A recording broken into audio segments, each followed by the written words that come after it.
Ouais, alors ce gars-là, un schizophrène et un zonard à l'origine, c'est carrément lui, le Superman de l'univers Marvel. Et son histoire est probablement l'une des plus complexes, tragiques et carrément pétée de tout l'univers Marvel. Un personnage si puissant qu'il a dû s'effacer lui-même de la mémoire de tous, y compris la sienne, pour éviter de détruire l'univers tout entier. Bonjour à tous, et bienvenue dans la tanière du vilain geek. Aujourd'hui, on plonge dans la psyché torturée et la puissance démesurée d'un personnage qui fait passer Superman pour un vrai boy scout. Robert Reynolds, alias Sentry, créé par Paul Jenkins et Jay Lee. Il débarque en l'an 2000 dans Sentry numéro 1, pile quand Marvel tentait de se relever de la faillite avec des histoires plus sombres sous le label Marvel Knights. L'idée, c'était de créer un analogue de Superman pour Marvel, et très ouvertement. Et même si Marvel a pondu pas mal de copies du légendaire Soupé, Sentry est sans doute le plus populaire et le plus fascinant, vous allez voir. Parce que le mec a littéralement la puissance d'un million de soleils en explosion. Quand il chope ses pouvoirs grâce à un sérum expérimental, et ça t'inquiète, on y reviendra, bah voilà. Il devient le super-héros ultime. Mais contrairement à la personnalité parfaite de Clark Kent, quand on rencontre Sentry pour la première fois dans les comics, c'est un type bedonnant, paumé, sans aucun souvenir de sa gloire passée. Et c'est ça le problème, et à la fois le charme du personnage. On parle d'un être ultra puissant, mais qui souffre de toutes sortes de problèmes mentaux et émotionnels, ce qui le rend beaucoup plus dangereux que Superman. Surtout quand on parle de son côté obscur, appelé le vide, ou The Void. Niveau force brute, bah il est dans la cour des très très grands. Il a tenu tête à Thor, fait jeu égal avec World War Hulk. Il a même soulevé le cadavre d'un Céleste pour le balancer dans l'espace. Et il a déchiqueté Carnage comme du papier mâché et brisé la hache cosmique de Terrax. Un héros de Galactus capable de détruire des planètes. Alors ouais, rien que ça. Mais ce n'est pas tout. Niveau vitesse, il peut voyager de la Terre à Saturne en quelques instants. Côté résistance, bah s'il peut encaisser des patates de World Breaker Hulk et survivre à une explosion nucléaire à bout portant sans broncher, alors ça vous en dit long. Et s'il est blessé, pas de problème. Son facteur guérisseur est tellement dingue qu'il peut se régénérer même après avoir été complètement désintégré. La preuve, il a même tenté d'en finir avec lui-même en volant dans le soleil. Mais sans succès. Donc le type est fonctionnellement immortel. Mais le plus fou, c'est sa capacité à manipuler la matière au niveau moléculaire. C'est probablement la source de tous ses autres pouvoirs. Il peut transformer la matière en ce qu'il veut. Donc pour vous donner une meilleure idée de cette dinguerie, c'est un peu comme si on croisait la force brute de World War Hulk avec ceux de la sorcière rouge, donc complètement malade. Une fois, contrôlé par son côté sombre, OP et cheaté notre petit Bob, il a même manipulé les molécules de Molecule Man Owen Reese, un des êtres les plus puissants de l'univers Marvel. Et comme si ça ne suffisait pas, il absorbe et manipule l'énergie. D'ailleurs, un combat entre lui et Photon a détruit plusieurs planètes par accident. Et on dit qu'il n'y a pas de limite à l'énergie qu'il peut absorber. Ses pouvoirs sont potentiellement illimités. Ajoutez à ça la télépathie, des sens hyper développés, et il a même déjà réussi à se téléporter dans Avengers numéro 8. Et selon Peter Parker, il aurait même combattu Galactus jusqu'à un match nul, de quoi rendre Superman jaloux. Et pas juste lui. Mais juste avant d'aller plus loin, j'ai une énorme faveur à vous demander les amis. Si vous avez apprécié cette vidéo jusqu'à maintenant et ne voulez rien rater des origines les plus folles et des personnages les plus surpuissants de Marvel, plantez vos griffes cosmiques sur le pouce en l'air et surtout, abonnez-vous. Parce que malheureusement, plus vous regardez mes vidéos sans vous abonner, plus vous découragez l'algorithme YouTube à vous montrer le contenu de ma chaîne. Et ça rend les choses plus difficiles pour que je continue à vous pondre toutes ces belles histoires des comics. Donc, soyez sympa et posez un petit geste héroïque en vous abonnant à la tanière du vilain geek. Ceci dit, retournons au lore et à l'origine de notre Superman taré. Tout commence donc avec Robert Bob Reynolds. Dans sa première version d'origine, c'est un étudiant un peu paumé qui tombe sur un laboratoire secret et pour des raisons un peu floues, il ingère un Golden Sentry Serum.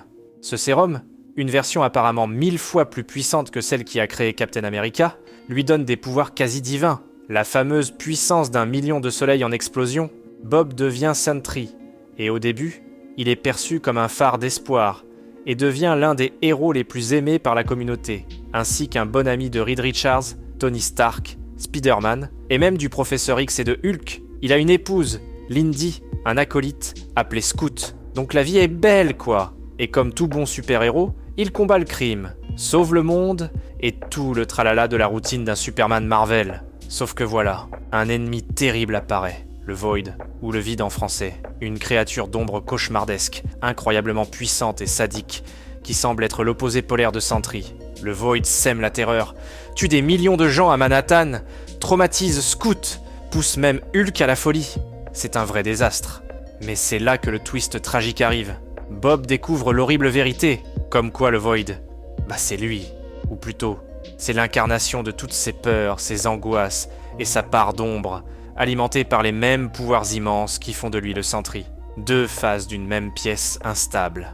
Et le pire, c'est que plus Sentry utilise ses pouvoirs pour le bien, plus le Void gagne en puissance pour faire le mal. Un équilibre terrible et destructeur. Donc pour protéger le monde du Void, Bob prend une décision radicale. Avec l'aide de Reed Richards et du Docteur Strange, il utilise un dispositif, sa tour de guet, la Watchtower placée au sommet de la tour des Avengers, pour carrément effacer Sentry de la mémoire de chaque être vivant sur Terre, y compris la sienne. Son raisonnement ? Il se dit que si personne ne se souvient de Sentry, alors personne ne se souviendra du Void. Et comme le Void existe dans son esprit, l'effacer de sa propre mémoire le rendra impuissant. Mais ça ne sera pas aussi simple, croyez-moi. Des années plus tard, on retrouve Bob, un homme d'âge moyen, en surpoids, hanté par des bribes de souvenirs. Il a complètement oublié qu'il est le Sentry. Mais cette mesure n'était pas permanente. Donc petit à petit, peut-être à cause de son facteur de régénération ultra puissant, la mémoire de son passé lui revient. Et quand ses souvenirs de Sentry commencent à refaire surface, ses souvenirs ont aussi réveillé le Void en lui. Et du même coup, Bob est horrifié d'apprendre qu'à cause de ça, il est indirectement responsable d'avoir tué sa propre femme. Il décide donc de se rendre et part alors avertir les héros Marvel, qui petit à petit se souviennent de ce héros doré qu'ils avaient tous connu et admiré. Le seul hic, c'est qu'en se souvenant de Sentry, ils ramènent eux aussi le Void, et le rendent plus fort. Donc Reed et Doctor Strange se disent qu'il faut réactiver la machine pour tout effacer à nouveau. Et c'est ainsi qu'on le retrouve enfermé volontairement au raft. Mais lors d'une évasion massive orchestrée par Electro, Sentry est forcé d'intervenir, et il le fait de façon spectaculaire, en emportant Carnage dans l'espace et en le déchirant en deux, sans aucun effort. D'ailleurs, c'est cet acte qui mène à la formation des New Avengers, qui l'invite à rejoindre leur rang, tout en se disant que ça sera en partie la meilleure façon de le surveiller. Sauf que c'est là qu'intervient une autre couche de complexité dans le lore de Sentry. Merci au scénariste Brian Michael Bendis, qui est connu pour ses histoires un peu cheloues et tirées par les cheveux. On nous sort une histoire comme quoi le Void serait en fait un virus mental, implanté par Mastermind, le maître des illusions des X-Men, commandité par un certain général, pour que Bob ait peur d'utiliser ses pouvoirs. Donc Emma Frost intervient télépathiquement pour guérir son esprit, lui révélant qu'il n'a pas tué sa femme, le soulageant ainsi de ce traumatisme émotionnel et démêlant un peu ce sac de nœuds psychologique. Et c'est alors que Sentry rejoint officiellement les Avengers. Quant à l'origine exacte de ses pouvoirs, il y a un peu de confusion à ce sujet. Mais néanmoins, malgré les différentes versions qui flottent dans le lore Marvel, le comics Dark Avengers numéro 13 nous confirme que Bob était bel et bien un Zonar. Et Tox, lorsqu'il a pris le super sérum pour la première fois. Donc voilà, c'est l'histoire d'un dieu fragile et schizophrène, dont le pouvoir est presque sans limite, comme vous allez voir dans l'un de ses combats les plus épiques. Alors cette puissance, cette fragilité, on va la voir exploser dans un des combats les plus dantesques de l'histoire Marvel, Sentry contre World War Hulk.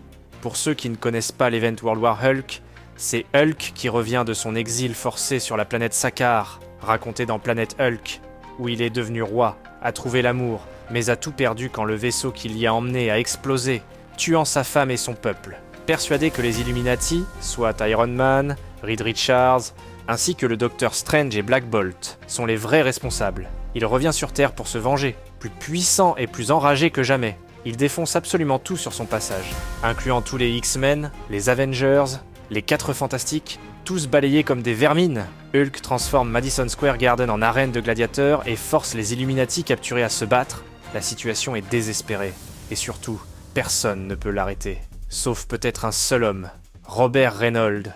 Mais au début, Sentry hésite. Il est terrifié par sa propre puissance, par le Void qui sommeille en lui.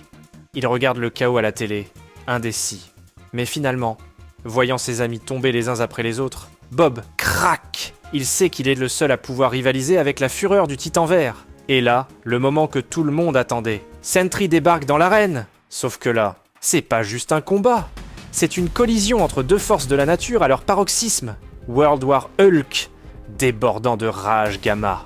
Et Sentry, libérant enfin la puissance d'1 million de soleils en explosion. Même que Sentry a remercié Hulk de lui permettre enfin d'exprimer sa pleine puissance. Mais le plus incroyable, Sentry n'est pas en train de perdre le contrôle. Pas de Void en vue, pour la première fois peut-être. Il savoure le combat, il se lâche complètement, sans retenue. Il dit même à Hulk, « Est-ce que ça fait toujours aussi bien quand tu te laisses aller comme ça ? Quand tu laisses enfin tout sortir ?» Il découvre la jouissance de la puissance brute, sans la peur qu'il ronge habituellement. Les deux titans sont parfaitement égaux. Chaque coup fait trembler New York. Chaque impact pourrait raser la ville. L'énergie qu'il dégage est tellement colossale qu'elle menace de tout détruire.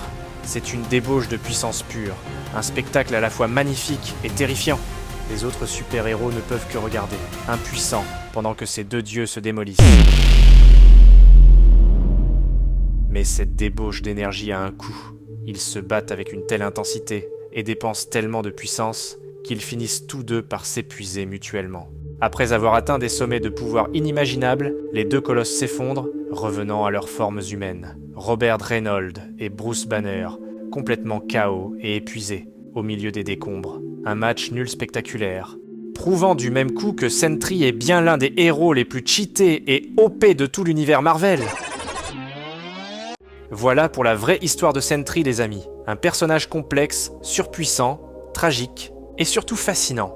Entre ses origines multiples, sa dualité avec le Void, sa puissance cosmique et ce combat légendaire contre Hulk, j'espère que ça vous a plu et que ça vous donne encore plus envie de le voir débarquer dans le MCU avec les Thunderbolts. Entre-temps, dites-moi dans les commentaires quel autre personnage Marvel aux origines tordues ou à la puissance démesurée aimeriez-vous qu'on explore dans la tanière ? Vos suggestions sont toujours les bienvenues pour nourrir nos prochaines explorations geeks.